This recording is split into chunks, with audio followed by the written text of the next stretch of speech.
appeler Thomas. Thomas, c'est aussi l'occasion, cet événement annuel, de le remercier pour.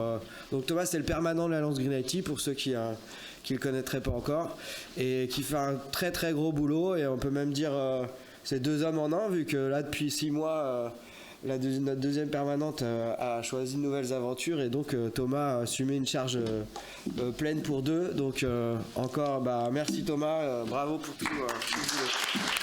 Et puis pour ta table ronde, je vais appeler Éric Froment, Grégory Cauchy et Adrien Montagu-Roman. Et vous pouvez aussi les applaudir, et on les remercie de leur présence. Et au passage, Éric Froment vient de publier un livre qui s'appelle L'économie circulaire pour les nuls, que je vous invite à lire. C'est vraiment chouette. Merci, je vais me mettre là.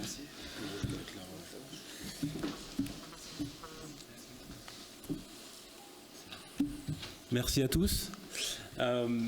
Alors, l'économie de la fonctionnalité, qui est le sujet couvert par la table ronde de ce matin, c'est un vaste sujet. On ne va pas avoir le temps de le couvrir en intégralité en 45 minutes, ça c'est une évidence. Néanmoins, ce qu'on souhaite faire, c'est vous donner quelques pistes, vous faire comprendre ce qu'est l'économie de la fonctionnalité, vous partager aussi le regard que peuvent avoir les intervenants face aux grands enjeux actuels. Donc très rapidement, l'économie de fonctionnalité, et on le détaillera juste après, c'est la vente de l'usage d'un bien plutôt que la vente du bien en lui-même. Normalement, ça incite le producteur à faire durer son produit, son bien, ce qui doit favoriser un moindre gaspillage des ressources naturelles. On en parle souvent, on en parle beaucoup, et ça favorise aussi l'économie circulaire. En ce sens, ça fait écho à l'une des recommandations fortes qu'on a quand on parle de numérique responsable, à savoir l'allongement de la durée de vie des équipements. Donc voilà, c'est le sujet qu'on va traiter aujourd'hui à travers différents points. Le premier, ça sera une définition de l'économie de fonctionnalité à travers quelques exemples. Ensuite, on aura la vision de l'économie de fonctionnalité et son lien avec l'innovation. L'évolution de l'économie de la fonctionnalité face aux grands enjeux RSE, écologie, sociale, sociétale. Et enfin, quelles sont les limites à ce modèle économique. On est ce matin avec Éric, qui est fondateur de Cefior, avec Grégory, qui est fondateur de Coevu, et avec Adrien, qui est responsable des affaires publiques et de la communication chez Common.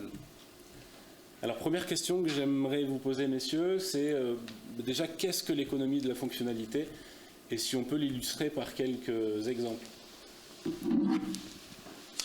Bonjour.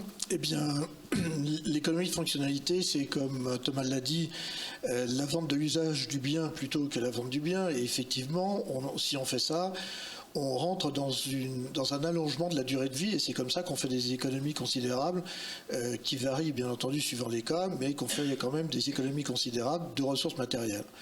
En fait, l'économie de fonctionnalité, il ne faut pas la confondre avec la location, d'ailleurs. Alors, on peut utiliser le terme location parce que c'est plus pratique, tout le monde comprend ou croit comprendre, mais la vente de l'usage n'est pas que la mise à disposition du bien, et c'est le cas de la location. En fait, on prend n'importe quel produit et on le propose en location. Quand on fait de la vente de l'usage, on ne fait pas que cela, on change complètement le système, et c'est la raison pour laquelle aussi, il ne faut pas confondre la location et la vente de l'usage, parce que la vente de l'usage, c'est la redéfinition du système. Ça veut dire que je dis souvent que le produit dont on vend l'usage doit être différent du produit qu'on vend. A fortiori, bien entendu, si ce produit a été perverti par l'économie de l'obsolescence, ça va sans dire. Et là, ça veut dire, ce que je vous dis là est très important, parce que ça veut dire que l'entreprise reste propriétaire, puisqu'elle ne vend pas le bien. Elle reste propriétaire, et parce qu'elle reste propriétaire, elle a un accès sur l'ensemble du cycle de vie du produit. Et ça lui permet de créer des synergies entre les différentes composantes du produit, et ça lui permet aussi de trouver des synergies entre certaines composantes du produit et les composantes de l'écosystème qui l'entoure. Ça, c'est fondamental. Alors, pour l'instant, je suis dans la théorie, mais je vais tâcher de vous présenter quelques exemples aussi pour illustrer ce propos-là qui est absolument fondamental. Retenez que, en fait, lorsqu'on fait de la vente de l'usage, de l'économie de fonctionnalité, eh bien, on fait quelque chose qui est très important, c'est que on est dans la maîtrise du cycle de vie, dans la maîtrise de l'écosystème, et que on est à l'inverse de la façon de penser. C'est habituel. C'est-à-dire que dans l'économie linéaire, nous en reparlerons quand nous parlons de l'innovation, parce que c'est un point extrêmement important. Quand on est dans l'économie linéaire, on a le réflexe, et ça touche évidemment beaucoup les grandes entreprises, augmentation des volumes, économie d'échelle, réduction des coûts, vous connaissez ce triptyque. Et dans l'économie de fonctionnalité, on fait l'inverse. On obtient la réduction des coûts par la réduction des volumes. C'est donc une façon de penser complètement différente. C'est pour ça que quand on veut vraiment faire de l'économie de fonctionnalité, il faut accepter de se poser et de réfléchir, d'apprendre, de réfléchir à son cas. Voilà comment on peut... Alors je vais donner un exemple. D'abord, vous avez tous fait de l'économie de fonctionnalité sans savoir, parce que vous allez voir, c'est très fort, je vous soupçonne tous d'avoir un téléphone. Et le téléphone a été inventé par l'Écossais Graham Bell en 1876, et depuis, on ne parle pas d'économie de fonctionnalité, d'abord parce que ce terme a été créé par Walter Stael dans les années 90, quand il s'est beaucoup investi dans ce qu'il a appelé l'économie de la performance. Mais on a parlé d'abonnement, vous savez bien, dans le cas du téléphone, mais c'est de l'économie de fonctionnalité parce que... Pensez à vos grands-parents, ils avaient un combiné téléphonique au-dessous duquel il y avait une plaque plombée qui disait propriété inaliénable du ministère des Postes et Télécommunications. C'était comme ça que ça fonctionnait. Autrement dit, vos grands-parents n'avaient la propriété de rien, mais ils avaient l'usage du tout. Et donc nous étions typiquement dans l'économie de fonctionnalité, d'autant qu'à l'époque on faisait des produits qui duraient. Maintenant on a changé, n'est-ce pas? Monsieur le Président l'a exprimé très clairement tout à l'heure. Alors, vous faites de l'économie de fonctionnalité aussi sans le savoir, parce que les personnes qui vont dans les laveries automatiques, par exemple, évidemment, payent l'usage d'un bien qui ne leur appartient pas. Mais il y a un autre exemple auquel vous ne pensez probablement pas, c'est la cafetière Nespresso à usage professionnel. Vous avez probablement pris un petit déjeuner dans un hôtel où il y avait une cafetière Nespresso. L'hôtelier ne paye pas la cafetière, en tout cas pas directement, elle lui est fournie en prêt. Et il est logique que ça ne soit pas à l'hôtelier de réparer la cafetière quand elle tombe en panne. Et Nespresso fait l'échange standard. Nespresso n'a pas intérêt à louer, en fait. Et l'hôtelier paye l'usage de la cafetière avec le prix des cartouches, parce que la cartouche qui est le consommable, en fait, couvre l'ensemble. C'est-à-dire que Nespresso finance par le prix de la cartouche, la conception, la fabrication, la distribution et la maintenance. Et c'est ça qui, justement, lui permet de gagner encore plus d'argent. J'ouvre une parenthèse, Nespresso, aujourd'hui, d'abord, il ne vous a pas échappé qu'il fallait absolument satisfaire à cette mode qui est la réduction des coûts. Vous n'avez pas pu manquer ça. Eh bien, Nespresso a fait exploser les coûts, et en l'occurrence, a des marges qui sont très voisines de l'industrie du luxe. Donc, pensez à une chose importante, c'est que ce qui permet de gagner beaucoup d'argent, c'est pas la réduction des coûts, parce que de toute façon votre concurrent va en faire autant, c'est la différenciation. Et le point important pour l'économie de fonctionnalité, je terminerai là-dessus parce que je voudrais laisser la parole à mes comparses, c'est que vous connaissez aussi Michael Porter qui disait vous pouvez dominer par la différenciation ou par les coûts, mais pas les deux. Il se trouve qu'avec l'économie de fonctionnalité, vous pouvez dominer à la fois par la différenciation et par les coûts. C'est absolument majeur. Et c'est ça qui fait que c'est d'abord, l'économie de fonctionnalité est la boucle la plus courte de l'économie circulaire, et à ce titre, elle est donc la plus rentable et la plus écologique.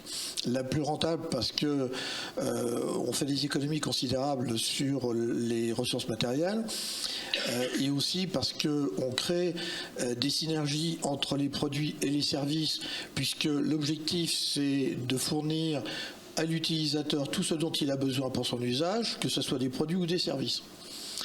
Et c'est la plus écologique puisque c'est elle qui consomme le moins de ressources matérielles. Et d'ailleurs, c'est très à la mode puisque que ce soit l'élargissement de la responsabilité élargie du producteur qui est assez récente ou que ce soit la CSRD, tout ça pousse à en fait la réduction de la consommation de ressources matérielles pour la production d'une unité de valeur ajoutée.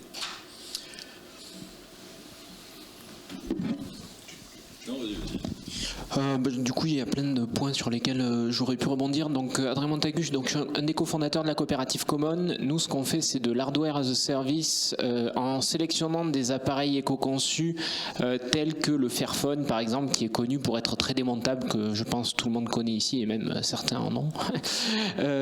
Et donc, en fait, d'un côté, on sélectionne des appareils qui sont plus faciles à réparer ou qui sont exploités par ont des systèmes d'exploitation open source, etc. Et d'un autre, on les met donc dans un système d'économie de la fonctionnalité. Et nous, deux fois, on rajoute de la coopération, je vais pas en toucher deux mots, mais on les met dans un système de service où le client, donc qu'il soit particulier ou professionnel, va bénéficier du produit, mais aussi de tout l'accompagnement qui va avec, la prise en charge des pannes, des casses, l'assistance à l'usage. Pour les clients particuliers, par exemple, qui souhaitent se passer de Google, on va les accompagner pour sortir d'Android et aller vers des versions d'Android dégafamisées. Pour les clients pros qui souhaitent avoir un service vraiment premium, pour ainsi dire, dans une entreprise avec 200 employés, on peut mettre à disposition une petite flotte tampon d'appareils pour la DSI pour qu'il y ait un switch immédiat s'il y a un terminal qui fonctionne pas. On récupère le terminal qui fonctionne pas, on le répare et on le remet dans la boucle d'usage. Et là où c'est intéressant en termes d'économie circulaire, c'est que comme il n'y a pas de transfert de propriété, on reste responsable sur toute la chaîne de valeur du produit, ce qui fait que la flotte d'appareils en circulation constitue un bien commun et on a un effet de mutualisation des pièces détachées. C'est-à-dire que, surtout avec le Fairphone, qui est très facile à réparer, s'il nous revient, s'il est réparable, on le remet en service, s'il ne l'est plus, on va récupérer les pièces détachées pour réparer d'autres appareils. Ce qui fait que on repousse le plus loin possible l'étape de recyclage qui, dans le domaine de l'électronique, vous le savez bien, est assez complexe. Si j'ai dit en deux mots pourquoi le C de coopération nous est important chez nous, donc il y a des débats sur économie de la fonctionnalité et de la coopération. Nous, au-delà du débat lexical, on pense que c'est important de s'inscrire en rupture assez franche avec les modèles économiques dominants. Donc d'un côté, il y a celui de la vente et des volumes, donc la dynamique de surproduction que l'on connaît qui tend à faire acheter toujours plus. Donc à ce titre, on a des approches commerciales assez disruptives, c'est-à-dire que si un client nous sollicite, on va commencer par l'inviter à faire durer le matériel qu'il a déjà avant de lui proposer le nôtre, qui est plus vertueux certes, mais qui sera nettement moins vertueux que celui qu'il a déjà dans la poche. Et ça se traduit directement sur notre site web. On a des boutons en ai-je besoin qui vont inviter le client à revenir chez nous plus tard.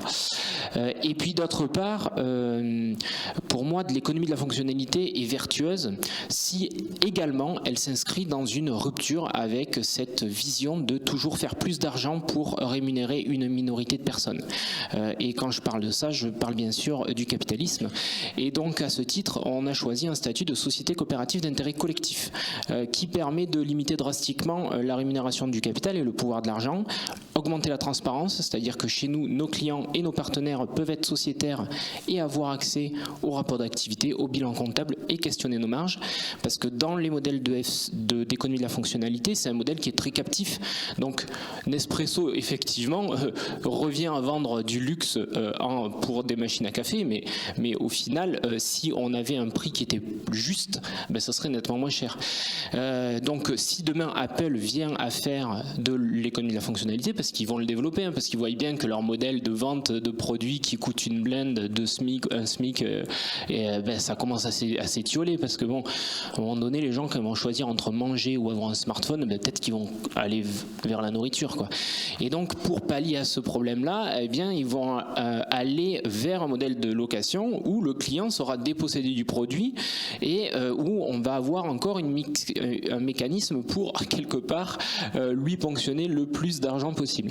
Donc c'est pour ça que nous on a choisi ce statut de société coopérative d'intérêt collectif, parce qu'il nous semble être en adéquation avec le modèle économique qu'on a choisi aussi, parce qu'on parle de coopération dans le sens où nous on est trop petits pour produire aujourd'hui nos appareils électroniques. Peut-être que demain on viendra en faire. Ce qu'on commence à faire, c'est éventuellement faire des études de redesign de modules, c'est-à-dire que quand le producteur arrive en fin de stock de pièces détachées, nous on a un intérêt économique encore à essayer de redesigner des modules. Alors là, ce qu'on fait aujourd'hui, ça s'apparente à du bricolage de garage, hein, mais on a quand même déjà essayé de redesigner le bottom module du Fairphone 2 qui est arrivé en rupture de stock il y a quelques années pour certains de nos clients qui de fait continuent à utiliser du Fairphone 2. On a encore 100 clients qui utilisent du Fairphone 2. C'est un téléphone qui est sorti en 2015 et qu'on fait durer le plus possible. Et donc on a vraiment, en fait, il y a plein de choses qui découlent du modèle qu'on a choisi et ça se traduit par des actions telles que voilà, de la recherche pour faire durer les produits le plus longtemps possible. Et là où c'est intéressant aussi, c'est qu'on a une relation étroite avec les producteurs. C'est-à-dire que là, par exemple, avec Fairphone et avec Why Open Computing, avec qui on travaille pour les ordinateurs, on a un système où en fait on achète leurs produits nettement moins cher que leurs autres revendeurs. Et en échange du prix d'achat, on négocie avec eux des intéressements dans la durée. C'est-à-dire qu'on intéresse le producteur à notre modèle de long terme. Et le producteur est aussi sociétaire de la coopérative et donc va pouvoir voter en assemblée générale, etc. Ce qui fait que parfois on peut avoir tendance à penser que il est vrai qu'un modèle d'EFC idéal, d'économie de la fonctionnalité idéal serait celui où le producteur lui-même qui produit l'appareil maîtrise l'intégralité de la chaîne de valeur. Mais ça peut avoir des déviances, comme je l'évoquais sur le côté captif et le côté capitalistique, parce qu'on va avoir des espèces de mastodontes qui vont maîtriser l'intégralité de la chaîne de valeur. Et dans le domaine de l'électronique aujourd'hui, maîtriser des mines de cobalt jusqu'aux usines de recyclage, même Apple, ils n'en sont pas encore là, ils ont plein de sous-traitants et c'est très compliqué. Donc inévitablement, on va avoir tout un ensemble d'acteurs qui vont se retrouver autour de cette production des objets qu'on connaît.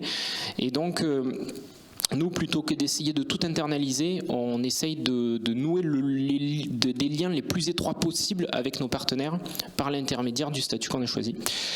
Et donc en quelques chiffres, on a aujourd'hui plus de 5000 appareils en circulation. On s'adresse donc aussi bien aux particuliers qu'aux pros. On commence à essayer d'aller vers les marchés publics, mais c'est un peu plus compliqué. Et la plus grande flotte là qu'on a dans une entreprise, c'est de l'ordre de 200-250 machines. On livre en France, Belgique, Allemagne et Autriche. Et on est basé à Strasbourg pour les personnes qui sont de la région. On a notre assemblée générale le 18 novembre avec un événement public l'après-midi. Si jamais vous êtes dans la région, n'hésitez pas à passer. Voilà. Merci Adrien. Bonjour à toutes et à tous. Donc, moi je m'appelle Grégory Cauchy. J'ai fondé. Vous m'entendez bien ? Oui, super. Donc j'ai fondé Coevu il y a 2 ans et demi. On est dans le domaine des socles numériques, donc tout ce qui va du PC au site web en passant par les applicatifs, donc tout ce qui va permettre à une entreprise de pouvoir travailler. Il y a 2 ans et demi, quand j'ai fondé cette société, beaucoup de choses avaient déjà été posées sur les sociétés à mission, les raisons d'être, etc. Et donc j'ai réfléchi à cette entreprise déjà avec ces termes-là. Je connaissais pas encore l'EFC, du coup je l'ai pas autant intégré que par exemple ce qu'Adrien a pu dire. Mais ce qui a été au fondement, donc moi mon passé est plutôt chez les opérateurs, chez les intégrateurs, donc les business models où on gagne de l'argent en vendant toujours plus de machines. Il faut vendre de la machine parce que la marge est sur la machine vendue et pas vraiment sur l'action qui est faite par les ressources et les collaborateurs. Et donc j'ai voulu sortir de ça et je me suis dit comment on met en place une activité qui n'est plus sur la vente de machines, qui est plutôt sur l'usage. Et c'est de là que donc je me suis rapproché au final de clubs, de personnes qui sont dans le FC. Donc typiquement, moi j'ai adhéré à un des clubs, il doit y en avoir plusieurs, je vous avoue, j'ai pas fait le tour. Donc un club en Ile-de-France sur le FC où voilà, je cherche à mieux comprendre. Les échanges aujourd'hui y participent aussi. Qu'est-ce que ça veut dire, qu'est-ce que ça sous-entend, comment finalement dans notre activité de tous les jours on le met en place pour que on puisse en tirer le plus de profit possible. Et en tout cas, Coevu vient d'où ? En fait, si vous enlevez le O et vous transformez le K en C, vous avez le début de coévolution. Et c'est ça la racine de l'entreprise, c'est comme ça qu'on l'a pensé, donc d'être dans un écosystème. Et que nous n'étions pas toute la chaîne de valeur, nous étions partie prenante de tout ça et nous étions dans un grand tout. Et alors, on ne l'a pas formalisé comme vous avez pu le faire côté Common, mais avec cette idée en tout cas d'avoir des partenaires, qu'on est tous finalement dans le même sac pour fournir un service, un usage à notre client final qui va être donc aujourd'hui pour nous des entreprises. J'ai perdu le fil de ce que je voulais dire, mais c'est pas grave. Donc, dans notre raison d'être, en tout cas, on a du coup un côté militant aussi assez fort. Donc, on est à l'Agite un peu pour ça, pour créer des communs, pour les partager. On est chez Boavista aussi pour pouvoir créer tout ça. Et donc, l'idée, c'est dans cet écosystème de pouvoir faire en sorte qu'il y ait des solutions, que chacun sache les utiliser pour pouvoir avancer. Donc voilà le raisonnement global. Et donc aujourd'hui, on est humblement ici parce qu'on est sur ce chemin d'avancée qui est assez, je pense qu'il ne sera jamais fini. On cherchera toujours à l'avancer. Comme le disait Adrien, il y a plein de... on ne sait jamais de façon tout faire de la mine jusqu'au recyclage, mais il y a quand même plein de secteurs où on peut avancer petit à petit et réussir à mettre cela en place. Merci beaucoup. Si on rentre plus dans le détail de cette table ronde et le titre qui fait référence, selon vous, est-ce que l'économie de la fonctionnalité et l'innovation sont compatibles ?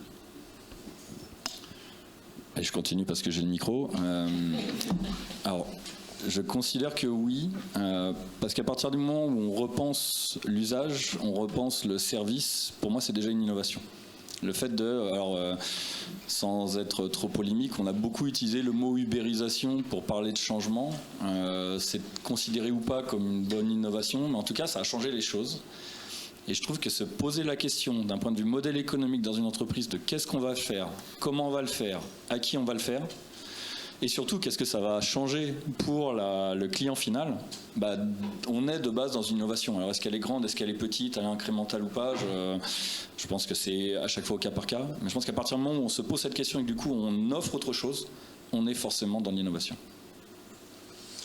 Merci. Eh bien, je pense que l'économie de fonctionnalité n'est pas compatible avec l'innovation, elle est intrinsèquement innovante. J'ai dit tout à l'heure que on était à l'encontre des habitudes de pensée. L'économie linéaire traditionnelle, c'est augmentation des volumes, économie d'échelle, réduction des coûts. Et l'économie de fonctionnalité, c'est justement la réduction des coûts par la réduction des volumes. Donc c'est complètement l'inverse. Et c'est complètement l'inverse parce que justement, tout est changé. Et c'est là... Alors, on parlera, Thomas, des limites tout à l'heure, je crois, mais la première difficulté et la seule vraie difficulté de l'économie circulaire, de l'économie de fonctionnalité, c'est qu'il faut accepter de se poser un moment pour apprendre, je dis souvent qu'il faut être bilingue, pour apprendre à penser d'une manière très différente, à changer de logiciel, comme on dit depuis quelques années. Ça, c'est le premier point. Le deuxième point, alors je l'ai mentionné aussi tout à l'heure, c'est qu'à partir du moment où on rend Michael Porter, pas lui bien sûr, pour lequel j'ai beaucoup de respect, mais ses affirmations qui étaient vraies dans le modèle qu'il a étudié, mais qui deviennent fausses dans le cas de l'économie de fonctionnalité, c'est-à-dire cet empêchement de faire à la fois la domination par la différenciation et par les coûts. Avec l'économie de fonctionnalité, c'est vrai, on peut le faire. Et toutes les entreprises qui font de l'économie de fonctionnalité le font. Et c'est pour ça qu'elles ont vraiment transformé leur activité. Et c'est aussi pour ça que quand une entreprise rentre dans l'économie de fonctionnalité, elle oblige les autres soit à sortir, soit à suivre. Et vous avez un cas que vous connaissez tous, évidemment, ce sont les photocopieurs qui fonctionnent maintenant, quand on a suffisamment de photocopies à faire, bien sûr, qui fonctionnent sur ce modèle depuis un certain temps, depuis que Xerox y est passé et que le marché a basculé. Donc ça, c'est quelque chose de très important. Je crois que l'économie de fonctionnalité est vraiment innovante. Et je disais tout à l'heure, je vais donner un exemple peut-être, c'est l'expérience de Dow Chemical qui en Allemagne a connu une difficulté parce que les solvants chlorés étaient remis en cause pour des raisons de toxicité et de difficulté à recycler. Et en fait, ces solvants chlorés étaient vendus et l'entreprise qui les utilisait pour dégraisser des pièces mécaniques les jetait un peu partout. Et puis ensuite est arrivée une loi qui a imposé de transmettre ce qui était considéré comme des déchets dangereux à une entreprise habilitée à traiter les déchets dangereux. Vous connaissez tout ça. Et Dow Chemical a transformé son activité solvant chloré en disant, écoutez, nous n'allons plus vendre les solvants, nous allons les fournir gratuitement, les récupérer et faire payer l'usage du solvant. Ce qui fait que Dow Chemical a recyclé ces solvants et a économisé 92% du solvant par la distillation, qui est tout de même la base pour un chimiste. Et puis, les bidons qui étaient à usage unique sont devenus des bidons à usage multiple.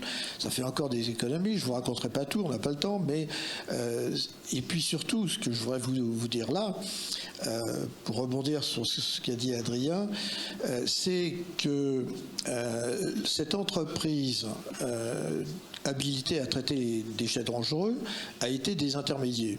Et c'est pour ça que je valide totalement le mot coopération dans le sigle qui est très répandu, EFC, économie de fonctionnalité et de coopération. Mais il faut comprendre qu'il y a une coopération qui est extraordinairement riche après la signature du contrat, quand on applique le modèle, mais quand on conçoit l'approche pour faire une offre aux clients, alors en fait, parce que justement on gère l'ensemble du cycle de vie et qu'on a une certaine maîtrise sur l'écosystème, eh bien on désintermédie un certain nombre de ce que j'appelle des contributeurs à l'usage non concurrent de votre activité. Et ça, c'est aussi une des raisons pour lesquelles c'est hautement rentable. Alors, j'ai suffisamment dénoncé les excès financiers. J'ai dirigé la filiale française d'un groupe américain, je sais de quoi je parle. Mais ceci étant, si on veut motiver les entreprises pour faire de la RSE, c'est plutôt en leur disant qu'on leur propose un modèle extrêmement performant sur le plan économique et qui en plus, et c'est vrai avec l'économie de fonctionnalité, nous en discuter quand nous aborderons la RSE, qui est intrinsèquement RSE. C'est-à-dire la RSE, c'est un effet secondaire gratuit de tous les avantages de l'économie de fonctionnalité. Et ça aussi, c'est quand même quelque chose de très innovant. On est en plein dans le sujet ici. Du coup, sur l'innovation, moi c'est un terme avec lequel des fois je suis un peu frileux parce que l'innovation ça peut être un peu associé des fois aussi au toujours plus, et le toujours plus dans le domaine du numérique c'est ce qui conduit très clairement à de l'obsolescence logicielle, de l'obsolescence hardware. Donc l'économie de la fonctionnalité est bien évidemment, je rejoins ce qui a été dit, de l'innovation dans le sens où voilà, on fait vraiment différemment par rapport à ce qui est fait sur les marchés traditionnels. Là où moi je m'inquiète un peu, c'est de voir en fait, genre on va faire une formation avec Nespresso, on va faire, là récemment il y a Bouygues Télécom qui m'a contacté pour que je leur fasse un petit Rex et tout, pas de problème, allons-y. Et donc de ces grands principes et de ces belles valeurs de l'économie de la fonctionnalité, que va faire le marché capitaliste? Il va s'approprier cette notion, il va déployer partiellement une partie des aspects vertueux et dans certains cas il peut faire n'importe quoi avec. Récemment j'étais dans une table ronde sur le sujet de l'EFC, et en introduction, il y avait une personne, donc j'ai oublié son nom, et ça m'évitera comme ça de trop l'accabler, qui était universitaire et qui, pour donner un exemple d'économie de la fonctionnalité, parlait du textile et disait, vous voyez, aujourd'hui, on achète 20 habits différents par an et tout, c'est une hérésie, alors que si on passe dans une solution d'usage, on va pouvoir avoir une offre de service où on va pouvoir changer de vêtements tous les 6 jours. Mais en fait non, ça sert à rien. Ça questionne pas nécessairement la dynamique dans laquelle on est en fait. Donc si vraiment il n'y a pas en fait un switch qui est fait dans la façon de concevoir les entreprises, si l'entreprise a toujours pour finalité de générer plus d'argent, je pense que ça va dévoyer toutes les belles intentions initiales, qu'elles soient d'ordre de switch de business model, d'ordre de raison d'être, etc. etc. J'allais faire une digression un peu trop longue. Donc, du coup, moi, par rapport à l'innovation, oui, je pense que l'économie de la fonctionnalité est compatible, et là où elle devrait se différencier, c'est dans l'innovation de la sobriété. Donc nous, sur le côté des intermédiations, on est sur des approches un peu différentes. On essaye d'aller vers plutôt de la symbiose. Je pense notamment avec un de nos partenaires qui est Télécope, donc qui fournit des cartes SIM orientées vers la sobriété. Et bien donc c'est aussi une société coopérative d'intérêt collectif. Donc je siège au CA de Télécope. Marion de Télécope va normalement siéger à notre CA après notre prochaine assemblée générale. Et ensemble, on essaye de concevoir des offres communes. Pourquoi pas demain créer une filiale commune, hein, ça pourrait être une façon de désintermédier sans phagocyter l'autre, inversement. Et là, l'idée, c'est de raisonner vraiment en synergie, ne serait-ce que déjà en commençant par faire des approches des approches commerciales communes. On a lancé une première offre pour les particuliers. Là, on essaie d'avoir des stratégies d'acquisition commerciale pro communes, même si les acteurs à qui on se compare, ça va être Orange qui va proposer pour les boîtes de filer 2000 téléphones à 1 euro en échange d'une surfacturation sur les abonnements. Donc pour être compétitif, c'est quand même compliqué de s'attaquer à ce marché-là.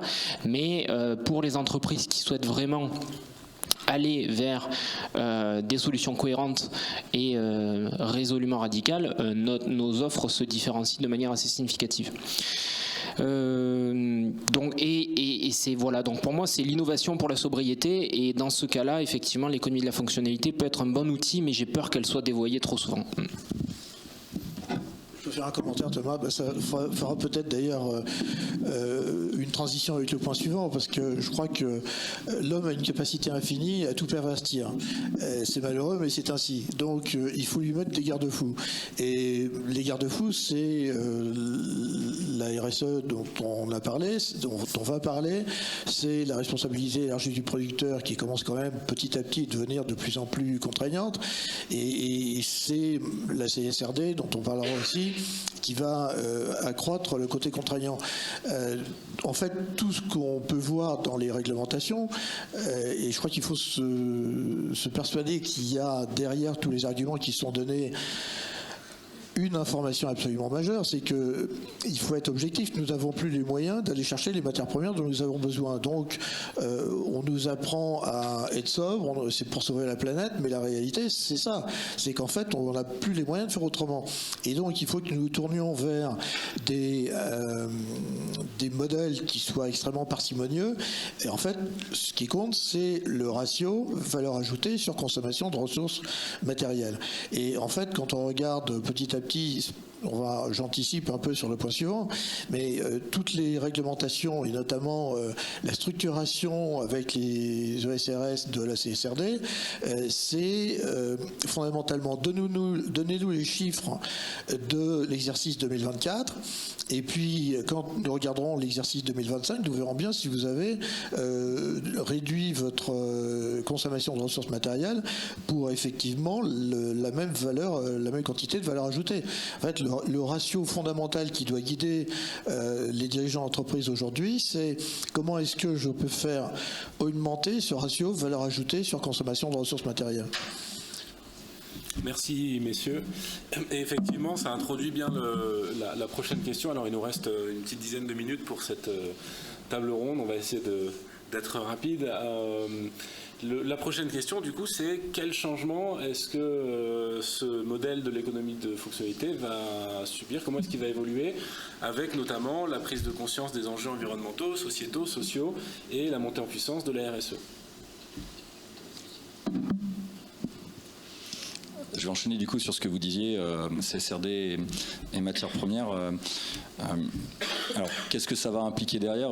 Moi, je pense que on est en train de changer, mais on est en train de changer au niveau du service, grosso modo. Que ce soit, tu me corrigeras de dire si j'ai une bêtise, mais que ce soit Common ou nous, on est sur cette idée de dire qu'est-ce qu'on va utiliser, comment on va l'utiliser le mieux possible, comment on va faire en sorte d'en utiliser le moins possible, comment on va le faire réparer le plus possible. Maintenant, on est quand même dans un monde high-tech.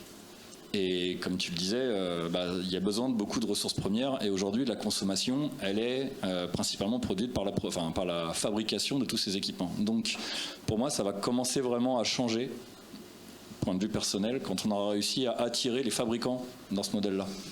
Parce qu'aujourd'hui, alors un exemple peut-être, j'entends beaucoup parler, en tout cas chez les fabricants, de performance, d'améliorer les problématiques au niveau construction de toute la partie électronique. Ils sont en train de, du coup, donc tout ce qui est mémoire, processeur et autres, ils sont en train de tout assembler en un et de tout fusionner. Alors quand il y a un problème là-dedans, pour aller le réparer, bonjour.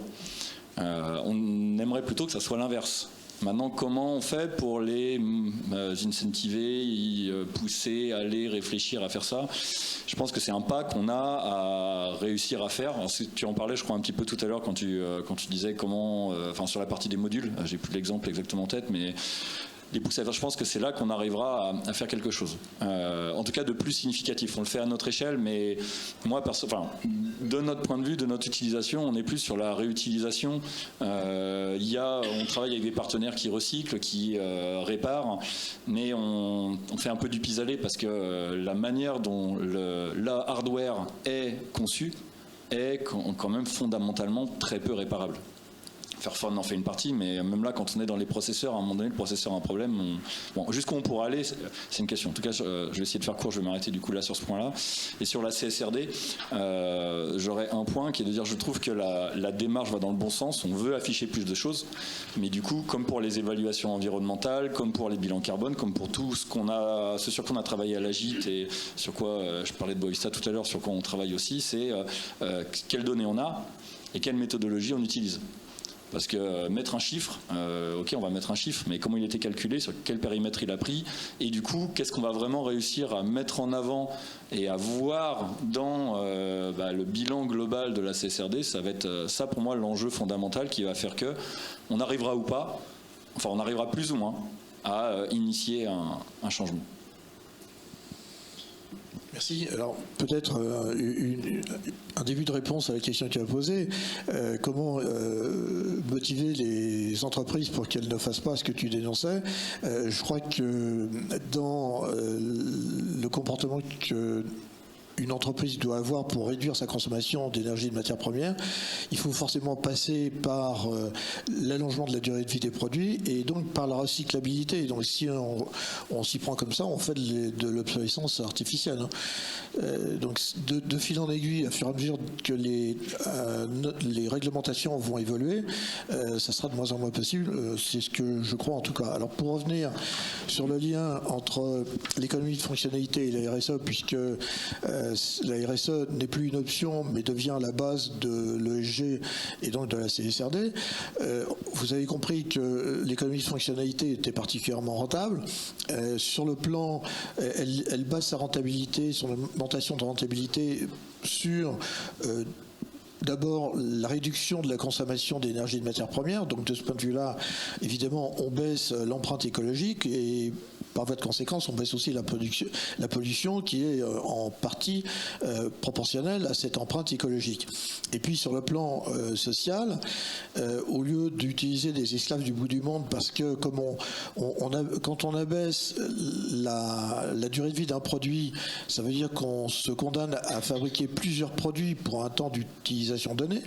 Donc on surconsomme les ressources.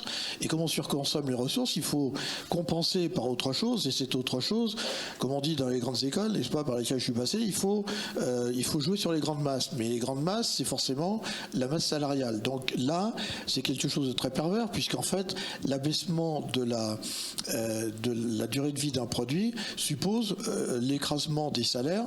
Et c'est ce qui s'est passé avec les délocalisations, puisqu'on ne pouvait pas directement dire aux employés occidentaux, on va vous diviser votre salaire par 2 ou 3. Ça, c'est la caractéristique de l'économie de fonctionnalité, c'est aussi que plus on demande aux employés d'avoir des idées pour augmenter le ratio valeur ajoutée sur consommation de ressources matérielles, plus on a les moyens de les payer. Donc après, c'est peut-être un rapport de force, une question d'éthique, mais enfin, à partir du moment où on a les moyens dans un modèle de jouer ce jeu-là, c'est déjà très bien. Et vous voyez que pour ces 3 raisons-là, l'économie de fonctionnalité est intrinsèquement RSE. Et comme la CSRD va dire, comme je le disais tout à l'heure, donnez-nous des chiffres pour qu'on puisse vérifier votre évolution dans le temps, il va falloir que les dirigeants se disent que jouer le court terme, c'est bien parce qu'on va sécuriser son bonus pour cette année, mais jouer le court terme, c'est condamner le bonus de l'année prochaine. Donc il va falloir y penser aussi.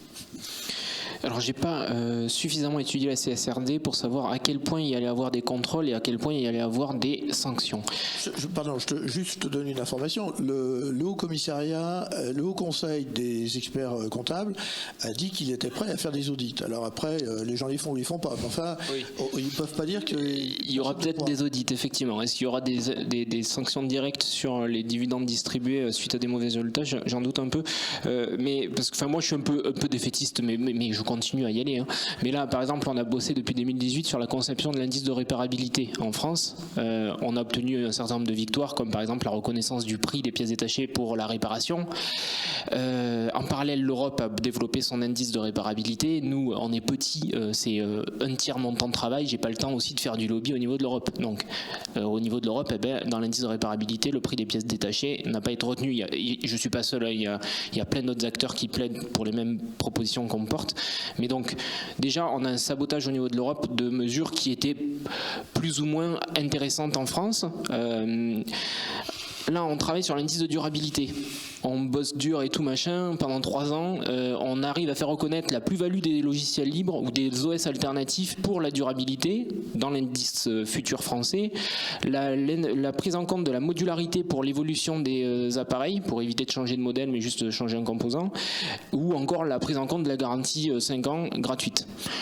Là-dessus, la France envoie ça au niveau de l'Europe. L'Europe leur dit, écoutez, c'est bien gentil, mais en fait, on ne veut pas de votre indice de durabilité français. On va plutôt prendre notre indice futur durabilité européen. Et donc, tous les petits acquis sur un indice qui est déclaratif, c'est-à-dire qu'à aucun moment c'est coercitif, même ça, on n'arrive pas à l'obtenir. Donc, moi, c'est vrai que je suis un peu dépité sur les évolutions législatives qui sont associées à nos modèles.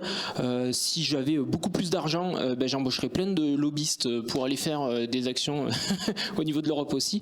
Mais force est de constater que le rapport de force, il n'est pas à notre avantage et que toutes les mesures, elles sont sabotées au niveau de l'Europe. Juste sur la définition de la modularité, c'est une aberration totale.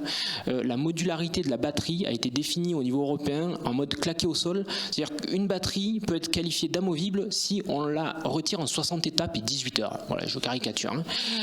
Donc là, parce que la batterie, éventuellement, elle a une forte autonomie, elle est éco-conçue, machin, où elle peut être soudée, il n'y a pas de problème, elle va être qualifiée, non, soudée non encore, mais amovible, franchement, c'est... Et donc là-dessus, on a essayé de se battre pour faire sur cette notion-là, et en face, on a des arguments, mais alors, fallacieux de ouf, et pour garder son calme, c'est difficile, et si jamais on le perd, bim, allez, ça décrédibilise, machin, on part, bref, voilà. Donc c'est un peu rageant tout de même tout ça.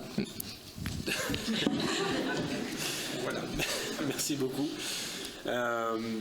Du coup, ça amène à la dernière question sur cette table ronde, c'est quelles sont les limites de l'économie de fonctionnalité?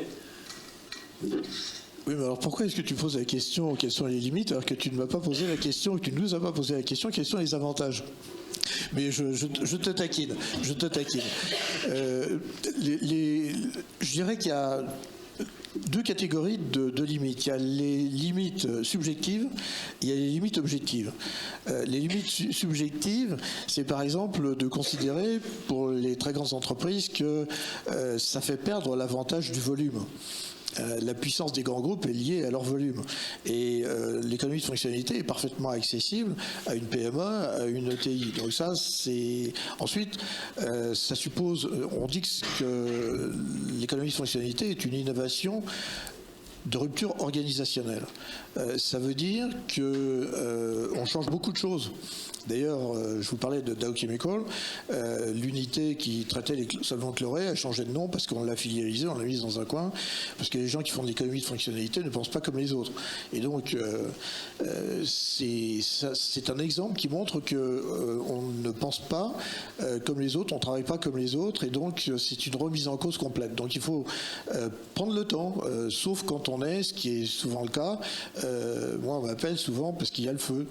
On a attendu qu'il y avait le feu pour dire ah bah oui, il faudrait faire quelque chose, il faut trouver une solution. Bon, pourquoi pas, mais il faut considérer au moins, pour rester dans notre sujet, que c'est une limite aussi, parce que on ne peut pas faire de l'incrémental, on ne peut pas prendre l'économie de fonctionnalité en se disant bon, on va en faire un peu tous les jours et puis ça va aller. Non, on bascule dans un autre système et donc il faut l'accepter. Ensuite, il y a, alors je vais parler aussi de ce qui est tout à fait objectif. Imaginez une entreprise pharmaceutique qui vient d'obtenir une AMM, l'approbation FDA et j'en passe, qui vient de construire une usine. Vous lui dites j'ai un modèle qui est très très bien. Ah oui, mais j'ai vécu ça. Ah oui, mais c'est pas possible parce que vous avez raison, je connais votre modèle, je connais votre technologie, mais j'ai pas envie de refaire une demande AMM, une demande FDA, c'est trop lourd. Et je comprends très bien, je serais à la place de la personne, je ferais la même chose. Donc vous voyez, quand on est sur un secteur qui vit sur un temps très long, c'est au moment où on conçoit l'offre future qu'il faut y penser. Alors j'interviens dans un master sur les industries de la santé et là nous en discutons et là nous trouvons des tas de solutions. Mais une fois qu'on a choisi un modèle parce qu'on a obtenu les AMM, etc., c'est verrouillé pour 15 ans, quoi. Bon, ça c'est tout à fait objectif. Je laisse la parole à mes comparses. Alors, j'irai un peu dans le même sens que toi. Moi, je trouve que enfin, j'ai l'impression, tu me confirmeras ou infirmeras, je trouve qu'il n'y a pas de limite intrinsèque à ce modèle ou à cette manière de penser. La limite, elle est plutôt chez nous, humains. Pour moi, on a tous un biais de confirmation qui est que quand on va entendre le mot économie de la fonctionnalité, de la coopération, on va déjà avoir une compréhension du sujet. Et du coup, quand on va après entendre quelqu'un en parler ou en discuter, on va prendre les trucs qu'on s'était déjà dit comme étant acquis, et tout le reste, bon, c'est pas grave, on l'a compris. Et donc, en fait, on rentre pas dedans. On pourrait prendre plein d'autres sujets sur, je sais pas, la décroissance, sur tout un tas de choses. Entre le mot, ce qu'il y a vraiment derrière et ce qu'on en a compris, déjà quand on s'intéresse au sujet, on s'aperçoit qu'il faut du temps pour vraiment bien le comprendre. Alors si on se laisse avoir par ce biais de confirmation, on peut passer beaucoup à côté. Et pour moi, la limite est là. Après, sur le fond... oui, on y va, et quand on y va, après, c'est de l'envie d'y aller ou pas. Et là-dedans, soit les entreprises se décident d'y aller, et du coup, elles vont faire partie de cette, alors comment on l'appelait, innovation, disruption, nouveauté, etc. Et soit les autres vont rester sur leur modèle actuel et perdurer le temps qu'elles pourront, parce que c'est ce qu'on a constaté quand même à travers les âges, quoi. En termes de limites purement opérationnelles, de mon côté, je vois des habitudes des directions achats.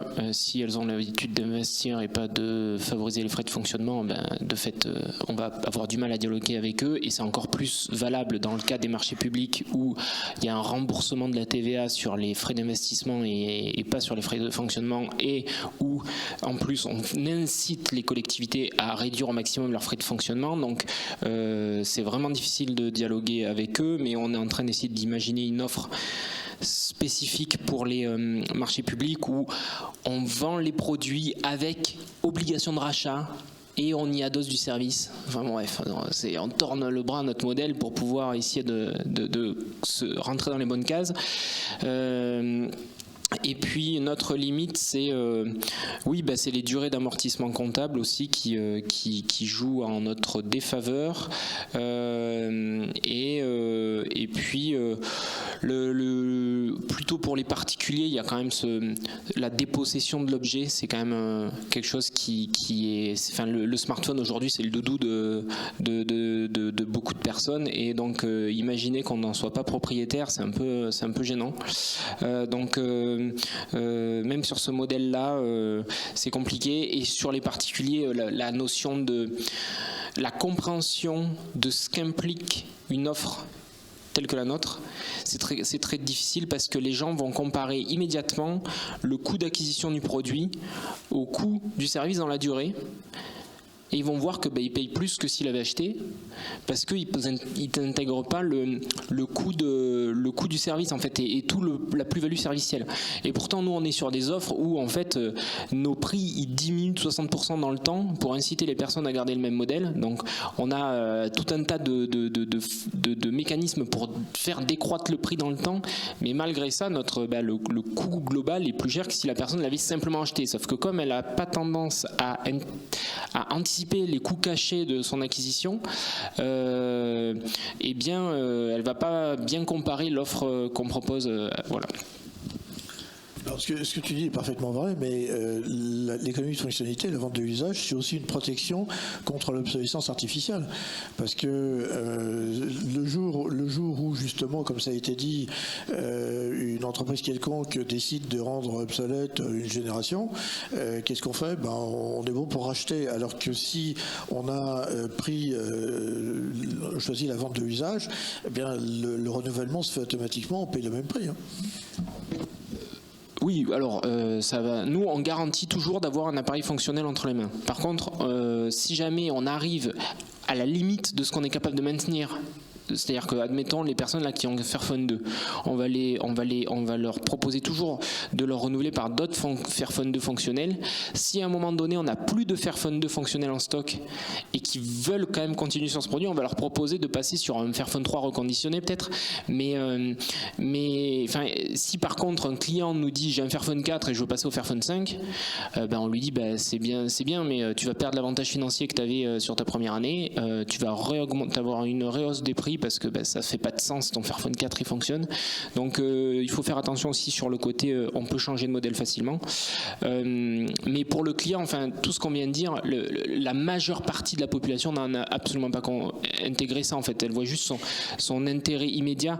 On a financé une thèse cifre sur la communication autour de notre offre et tout, et les freins en fait psychologiques ils sont énormes. Donc c'est quand même pas facile, mais bon, on se développe pas trop mal et c'est plutôt hyper intéressant de se lancer là-dessus. Merci messieurs, on voit que ça suscite des échanges très intéressants. D'ailleurs, si vous voulez aller plus loin, on a affiché sur le diapo un lien pour pouvoir aller plus loin avec des modules de formation sur le sujet. Ouais. En gros, ce qu'on voit, c'est que c'est pas un nouveau modèle. C'est que l'idée, c'est qu'il doit être réfléchi en rapport avec les ambitions et les valeurs de l'entreprise. Et ce modèle de l'économie de fonctionnalité ne met pas en concurrence les aspects d'innovation et les aspects RSE, mais au contraire, quand il est bien fait, il peut mettre en coopération les deux mondes. Et c'est peut-être ça son plus bel avantage. Est-ce que vous avez des... Alors il y a déjà beaucoup de questions, 1, 2, 3, 4, mais les dames d'abord, messieurs. Non, on commence par derrière. On commence par derrière. Donc, Cyril, Benjamin. On va essayer d'être rapide. Bonjour. Alors, je vais vérifier ma compréhension et si j'ai bien compris, je vais poser ma question. Sinon, je laisse faire. À vous écouter, enfin, on parle de mutualisation en fait. Moi, j'ai transposé ce que vous avez... Alors, merci. La première fois que j'ai lu Économie de la fonctionnalité, j'étais à Montréal, c'était un papier de l'ADEME et j'ai lu trop vite et je croyais qu'on allait parler de faire des économies sur les fonctionnalités, c'est-à-dire en avoir moins.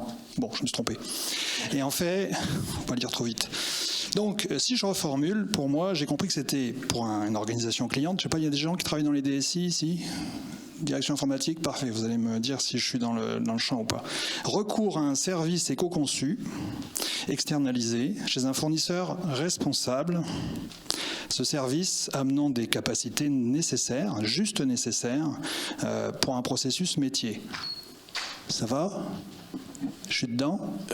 Pas complètement, parce qu'en fait, vous ramenez la chose à ce que certains ont appelé l'économie servicielle, c'est-à-dire où le produit disparaît. En fait, non.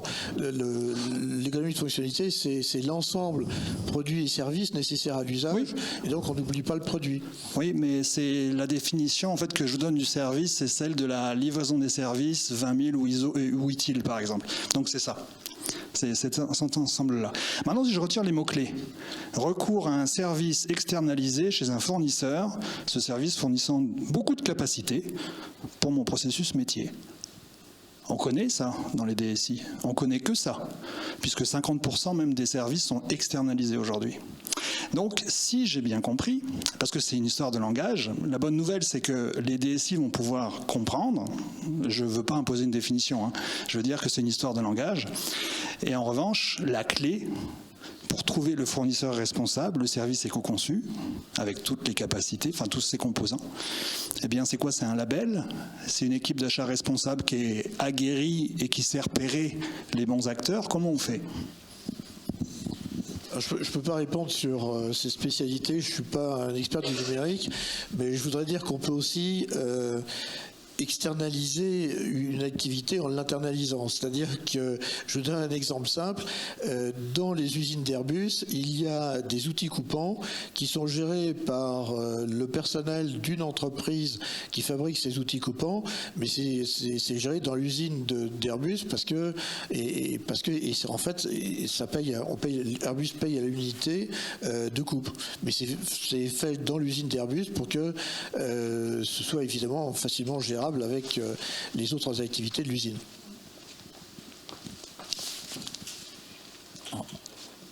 J'ai du mal à répondre parce que je pense qu'il faut que je me pose un peu et je suis peut-être pas assez non plus aguerri à l'EFC, mais ma première réaction, c'est que je pense que ta définition, on peut y répondre oui et non.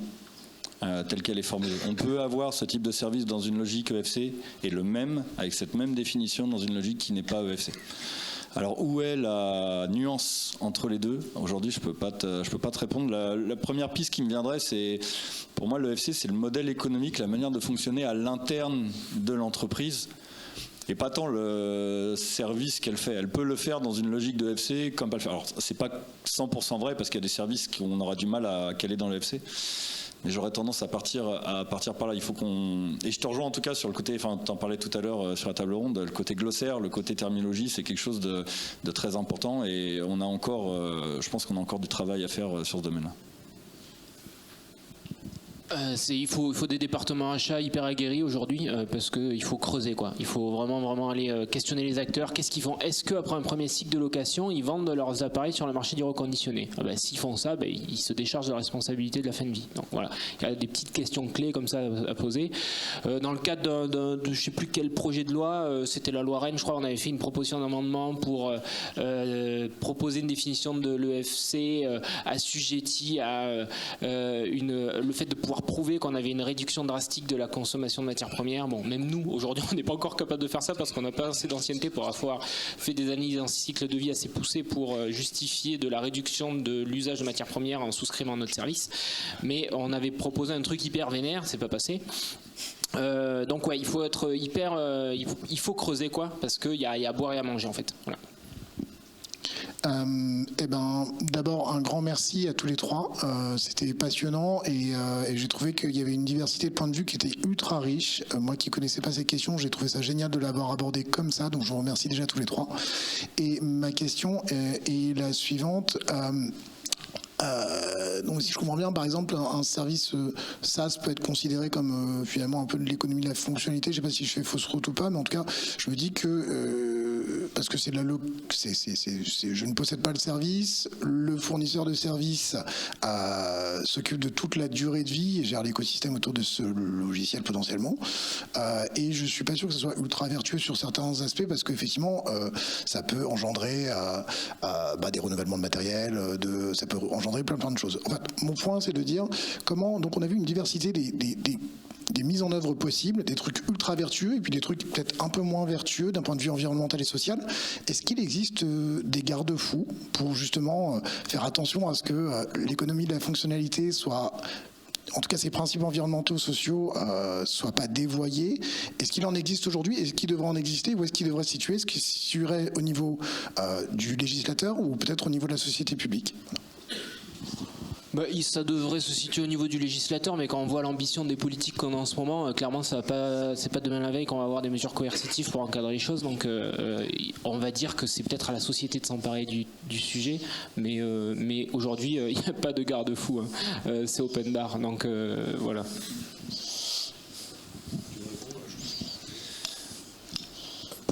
Merci pour ton retour. Sur le SaaS, j'aurais la même réponse qu'on a pu faire à Cyril. Ça va dépendre de comment c'est fait. Alors du coup, les garde-fous, moi j'en vois pas non plus aujourd'hui, à part les nôtres, ceux qu'on choisit de se mettre. C'est pas binaire en final. On peut aller plus ou moins loin, on peut mettre plus ou moins de coopération, on peut mettre plus ou moins de désintermédiarisation, on peut mettre plus ou moins de choses et après avoir aussi ce qui est possible ou pas. Donc je sais pas s'il y a des critères où on pourrait dire oui là tu l'es et là tu l'es pas. Après pour revenir sur le côté CSRD, c'est une question que je me pose. Est-ce que ça va aider à jouer ce rôle-là? Peut-être pas en garde-fou, mais en outil de pilotage. Et de là, j'ai envie d'aller un peu plus loin en disant selon les méthodes, selon les données, selon les contrôles qu'il pourrait y avoir, mais comme on a tu parlais de normes, de labels ou autres, on peut dire la même chose là-dessus finalement. Et donc je pense qu'on peut faire ce parallèle-là. Et donc selon ce qu'il y aura, comment ça sera fait, comment ça sera appliqué, du coup on pourra, je pense, avoir quelque chose de plus ou moins vertueux, de plus ou moins durable, si je peux me permettre ce mot-là. Merci. Je crois qu'il faut. Je suis d'accord avec ce qui vient d'être dit, mais je crois qu'il faut parler. Alors, le MEN n'est pas une contestation du tout. Je valide encore une fois ce qui vient d'être dit. Je crois qu'il faut, pour convaincre les dirigeants d'entreprise, il faut leur parler le langage qu'ils comprennent le mieux, c'est-à-dire celui des économies. Et donc, aujourd'hui, il faut absolument leur passer le message qu'ils voudraient ne pas recevoir, qui est que nous n'avons plus les moyens de contrôler nos approvisionnements ni en prix ni en sécurité, et donc celui qui fera de l'économie circulaire en général et a fortiori de l'économie de fonctionnalité, qui est la boucle la plus courte de l'économie circulaire, aura un avantage parce que personne aujourd'hui n'est capable de dire quel sera le prix du baril ou de la tonne de cuivre le mois prochain. Il suffirait que la guerre du Proche-Orient se développe et que les prix explosent. Donc celui qui fera de l'économie circulaire, qui sera beaucoup plus parcimonieux dans sa consommation de ressources matérielles, aura un avantage compétitif. Ça, je crois que c'est un garde-fou majeur. Oui, bonjour. Merci. J'ai trouvé ça également très passionnant. Je découvre à chaque fois un peu plus ce que c'est que l'économie de la fonctionnalité. Jusqu'à présent, jusqu'à il n'y a pas très longtemps, je pensais aussi, comme la remarque a été faite, que c'était passer de l'achat à la location. On pouvait vite faire ce raccourci. Donc je comprends même maintenant un peu plus que j'ai l'impression qu'il y a une histoire de se déposséder finalement de la partie équipement physique pour se concentrer sur le service nécessaire. En tout cas, il y a une idée autour de ça. Mais je pense que ça va plus loin, donc je vais peut-être dire des bêtises. Mais la question que je me pose, c'est que l'exemple que vous citiez tout à l'heure sur le téléphone avec France Télécom, ça marche bien parce que le téléphone, il était hyper robuste, ça tombait jamais en panne, donc il n'y avait jamais besoin d'intervenir ou de changer l'équipement, et on pouvait se concentrer sur le service, et effectivement facturer uniquement le service sans que la partie équipement coûte très cher finalement dans le service. Or, on est quand même dans une économie où il faut sortir d'une économie d'achat où on achète des équipements, et l'idée avec l'obsolescence, c'est d'acheter de plus en plus souvent, donc d'avoir des équipements de plus en plus fragiles. Donc vous, finalement, dans cette économie de la fonctionnalité, vous devez jouer avec des équipements physiques qui sont fragiles. Est-ce qu'on n'a pas un sujet, du coup, sur la robustesse des équipements, et du coup changer au niveau équipementier cette robustesse des équipements, histoire que l'économie de la fonctionnalité reste quelque chose de rentable économiquement. Sinon, on aura toujours ce discours de ça me coûte moins cher finalement d'acheter que d'utiliser vos services d'économie de la fonctionnalité. Alors, je crois que le système a moins changé que vous le dites, parce que on n'achetait pas le combiné à une certaine époque. Maintenant, on achète le téléphone, tout le monde le sait.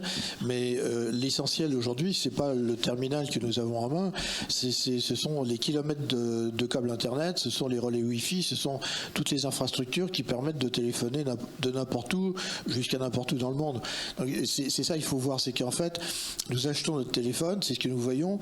Mais comme disait Frédéric Bastiat, il y a ce que vous voyez, ce que vous voyez pas, et ce que vous voyez pas est plus important que ce que vous voyez. Et ce que vous voyez pas, ce sont toutes les infrastructures qui vous permettent de téléphoner. Et ça, c'est comme vous le voyez pas, ça, c'est pas obsolescent. Donc ça, il y a du vrai tout à fait dans ce que vous dites, et il faut travailler à ce que les vendeurs de téléphones arrêtent de faire de la fausse innovation. Mais ceci étant, sur les infrastructures, c'est quand même le plus important. Oui, enfin, sur les infrastructures, on nous parle d'un plan de France 6G, donc il y a aussi quand même certaines obsolescences sur l'infrastructure qui est assez aberrante. Mais pour répondre à la question, oui, c'est intéressant d'aller vers plus de robustesse. Là où on s'est fait enfermer dans les discussions sur l'indice de durabilité, c'est que justement, avant, on était il y avait l'indice de réparabilité, et donc c'était uniquement sur la réparabilité. Et là, sur l'indice de durabilité, on a voulu intégrer l'étanchéité, la robustesse, etc. Et ce que j'ai observé dans le propos des acteurs traditionnels, c'est qu'ils ont opposé robustesse à réparabilité, en disant oui, là pour faire des économies d'échelle ou pour mieux dissiper la chaleur, on doit rendre les choses beaucoup plus fines, beaucoup plus intégrées. Ça va plus être possible de pouvoir enlever la batterie, vous comprenez, il faut que le téléphone il soit étanche. Donc je pense qu'il y a un juste milieu à trouver. Et ce que prouve Fairphone, c'est qu'ils arrivent à faire les deux de front. Alors leur téléphone, il peut pas encore plonger dans une piscine, mais si il est un peu éclaboussé, ça passe quoi. Donc il faut, je pense, pouvoir trouver le juste milieu où n'importe quelle personne, sans qu'elle ait fait un bac plus 8 en électrotechnique, soit capable de changer la batterie quoi. Parce que c'est le consommable d'un appareil électronique aujourd'hui, c'est la batterie qui a une durée de vie déterminée indépendamment de son cycle d'usage théorique. Donc les appareils aujourd'hui sont pas du tout conçus pour être réparés, il n'y a que quelques acteurs. Nous on a Fairphone, Shiftphone, TerraCube, c'est des acteurs qui ne sont pas du tout connus. On a aussi intégré les Crosscall, qui est un constructeur français, parce que ça répond à des besoins. Les gens qui sont dans le BTP, les maraîchers qui nous contactent, on ne va pas leur mettre des Fairphone dans les mains quoi. Donc voilà, donc il y a des choses qui se passent, il y a quand même des acteurs qui vont dans le bon sens. Mais ce qu'on observe, c'est que comme on est encore sur ces dynamiques de volume et que la majorité des acteurs dépendent leur chiffre d'affaires est directement corrélé au nombre de smartphones qui vont vendre chaque année, on va se retrouver avec le truc de Windows 11, la 5G, la 6G, pour faire sortir des nouveaux modèles qui servent à rien, les trucs pliables et tout. Donc voilà, plus de robustesse, on y va un petit peu, mais le chemin est long quoi.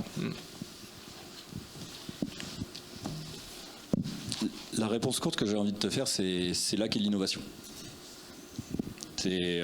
Quand on va y aller, si on arrive donc à créer cette dynamique, c'est là qu'il y aura des sujets au niveau des produits, donc l'innovation plutôt à comment on va les fabriquer et les faire.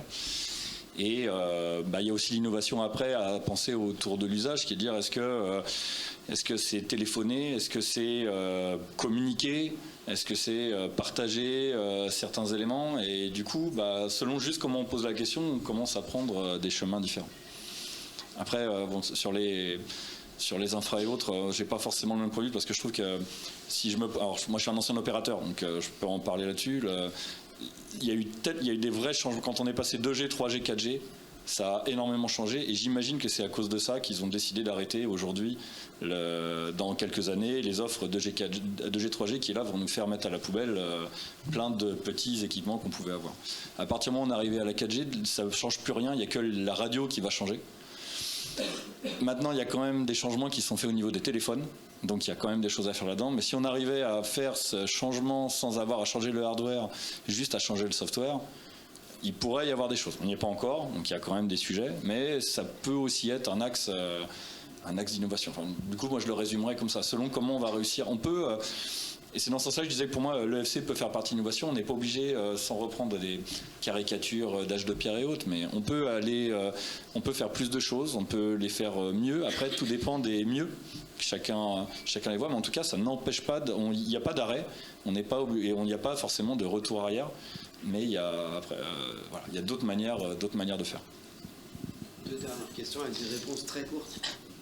Alors moi ça tombe bien, ça va être plutôt une remarque générale plutôt qu'une question, mais c'était important de la partager parce qu'on a parlé depuis ce matin. Alors j'ai trouvé ça ultra passionnant, j'ai appris plein de trucs, mais je rebondis sur tout ce qu'on s'est dit parce qu'on voit la complexité des sujets, et puis l'approche systémique, c'est aussi de définir et de comprendre de quoi on parle, parce qu'on n'a pas défini innovation, et en fait on parle pas tous de la même chose. Pour moi, une innovation, c'est une invention dont on s'est emparé. Il n'y a pas d'innovation si on invente des trucs mais qui s'est posé sur l'étagère et que personne s'en occupe ou que personne s'en est emparé. Et les services marketing qu'on peut nous proposer, etc., sont pas pour moi de l'innovation, sont du marketing, etc. L'innovation, c'est quand on s'empare de quelque chose de nouveau. Et c'est là où c'est intéressant parce que ça veut dire aussi, on est dans de l'accompagnement au changement, on l'a tous un peu évoqué, des modes de pensée, des modes de faire, c'est des temps longs. Alors c'est frustrant parfois parce que c'est beaucoup d'énergie, mais c'est des temps longs parce que il y a la nature humaine là-dedans, les biais cognitifs de confirmation, etc. Donc c'est comment aussi on intègre les neurosciences à ces réflexions-là, comment on lève les freins au changement, comment on se pose pour faire un pas de côté et repenser les modèles, parce qu'en fait c'est tout ça, et comment on parle de la même chose, parce qu'on a bien vu qu'on n'a pas tous les mêmes définitions. Et j'ai bien aimé Cyril à nouveau, c'est sur l'économie de la fonctionnalité. Ouais, il y a aussi le sujet de la sobriété, de nos usages. Sur un smartphone, on a tous 1000 applis ou des fonctionnalités qu'on n'utilise pas. C'est aussi un sujet. Donc, je trouve qu'on voit bien l'approche ultra systémique qui est derrière tout ça, qui fait que c'est pas simple et que ça prend du temps. Mais je voulais reboucler sur tous ces éléments-là. Moi, je te dirais hyper rapidement, je suis tout à fait d'accord avec tout ce que tu as dit. Et d'une certaine manière, il n'y a rien de nouveau. Quand tu regardes la loi de la diffusion de l'innovation, ça a toujours été comme ça, de manière très empirique. Donc ouais, rien de nouveau, mais d'accord avec toi. Il y a un vrai enjeu, il y a un vrai enjeu de communication, de pédagogie et donc de répétition. Et il y a un vrai poids aussi des médias. On n'en parle pas souvent, mais comment on fait évoluer les usages, etc. Bon, moi, je viens aussi de ce monde-là, donc j'y suis sensible. Mais il y a un vrai enjeu, une vraie responsabilité des médias aussi qui font société, avec des messages qui sont quand même hyper paradoxaux aussi. Orange, Bouygues, achetez ce téléphone reconditionné, mais si vous achetez un neuf, je vous fais un forfait 12 000 gigas à 2 € et en plus vous pouvez en offrir un à 1 € à votre fils. Joyeux Noël. Vous allez en avoir plein dans vos boîtes mail qui vont pas peser que quelques kilos par ailleurs, même si on sait que le jeu est pas là. Moi, j'abonde complètement à ce qu'a dit Sophie sur vraiment très riche, les échanges. Vraiment, merci beaucoup. Parce que vous nous avez emmenés dans un univers qu'on ne connaît pas forcément beaucoup.